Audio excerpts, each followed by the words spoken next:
What's happening, guys? I hope you enjoyed that video. It was good to watch that back and actually see some of my lifts from 3 years ago and to see how much I've progressed.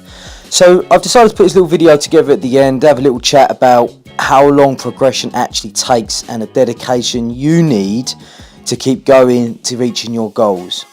Now, the first thing I like to say to everyone is training takes a long time. Weightlifting or powerlifting is a marathon. It is definitely not a sprint. You will have shit days and you will have good days.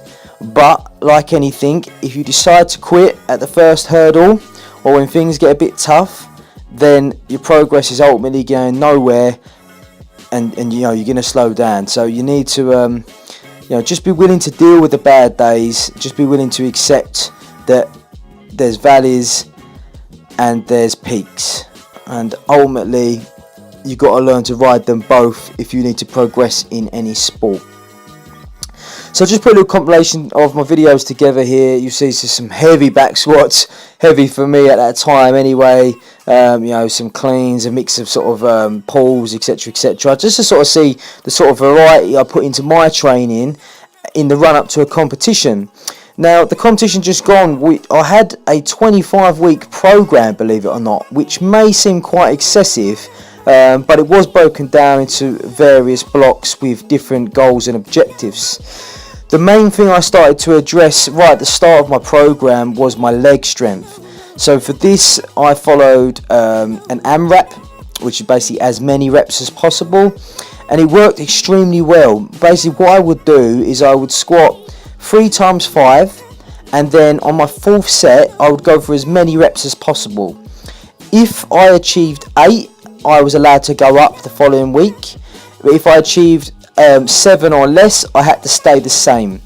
So it was quite a good way of sort of gauging progress, and only going up when you had the ability to do so.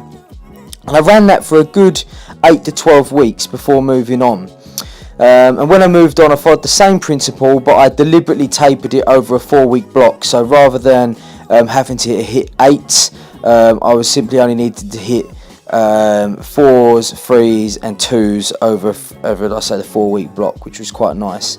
And it was a good way to sort of push my numbers up and feel some heavier weights without obviously knowing the fact that I won't hit 8 reps on. Moving on to that, I then went into a weightlifting cycle where the main focus was obviously pushing my weightlifting numbers, my snatch and my clean and jerk, and I did this using a variety of exercises. Further out from comp, I used plenty of block work and hang work, and this was mainly whilst pushing my squat so that I didn't fatigue myself too much. As the competition drew closer, I started to move into more full lifts. And the final 4 weeks was quite funny actually, because the squats felt absolutely horrendous. I was barely making 85% for singles, but my weightlifting was going up. I was hitting PBs pretty much every other week, and that's ultimately something again that's quite important to consider, is the fact that it's very hard to push your squat numbers and your weightlifting numbers. So often or not, you'll have to focus on one or the other and accept that there will be a bit of a decrease in your performance in the opposite one. Anyway, guys, if you like the video, please hit subscribe, please like it. Like I say, it goes a long way to pushing my channel, and I'll be back soon with another video on how to do something. So see you all soon, guys.